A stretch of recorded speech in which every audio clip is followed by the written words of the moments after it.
जन्माष्टमी पर निबंध। सभी जातियां अपने महान पुरुषों का जन्म दिवस बड़ी धूमधाम से मनाई आई है। हिंदुओं के महापुरुष भगवान श्री कृष्ण का जन्म दिवस भाद्रपद के कृष्ण पक्ष की अष्टमी को मनाया जाता है। कृष्ण के भक्त उनका जन्म दिवस सहस्त्र वर्षों से मनाते आ रहे हैं। वर्तमान समय में इसकी महिमा और बड़ी है। भारतीय ही नहीं विदेशी भी कृष्ण भक्त हैं और विदेशों में कृष्ण देवालय स्थापित किए जा रहे हैं। दिन प्रतिदिन उनके भक्तों की संख्या बढ़ रही है। आज से लगभग 5 सहस्त्र वर्ष पूर्व कृष्ण का जन्म हुआ था। मथुरा में कंस नामक राजा राज्य करता था। उसकी प्राणों से प्रिय एक बहन देवकी थी। देवकी का विवाह कंस के मित्र वासुदेव के साथ हुआ। अपनी बहन का रथ हाँककर वह स्वयं अपनी बहन को ससुराल छोड़ने जा रहा था। तभी आकाशवाणी हुई कि देवकी का 8वां पुत्र उसका काल होगा।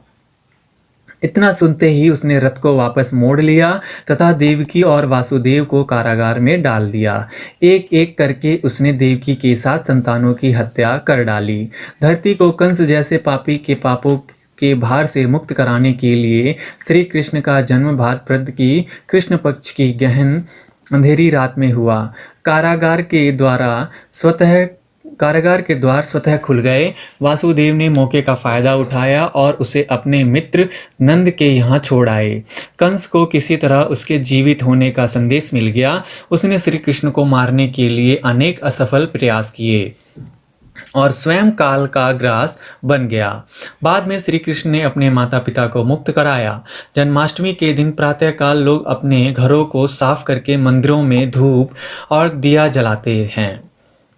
इस दिन लोग उपवास भी रखते हैं। मंदिरों में सुबह से ही कीर्तन, पूजा पाठ, यज्ञ, वेद पाठ, कृष्ण लीला आदि प्रारंभ होते हैं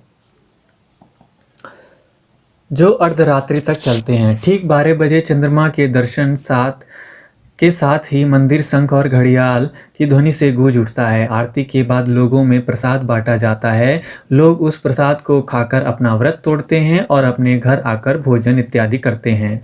जन्माष्टमी पर मंदिर 4-5 दिन पहले से ही सजने प्रारंभ हो जाते हैं। इस दिन मंदिरों को भी शोभा अपने चरमोत्सव पर पहुंच जाती है। बिजली से जलने वाले रंगीन बल्बों से मंदिरों को सजाया जाता है। जगह जगह पर झांकियां निकलती हैं जो गलियों, मोहल्लों और दुकानों से होती हुई मंदिरों तक पहुंचती है।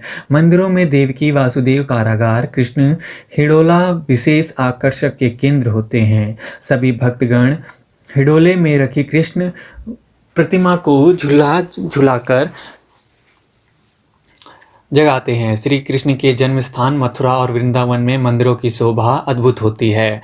भक्तगणों का सुबह से तांता लगा रहता है जो अर्धरात्रि तक नहीं थमता। इस दिन समाज सेवक भी मंदिरों में आकर कार्य में हाथ बटाते हैं। इस दिन मंदिरों में इतनी भीड़ हो जाती है कि लोगों को पंक्ति में खड़े होकर भगवान के दर्शन करने पड़ते हैं।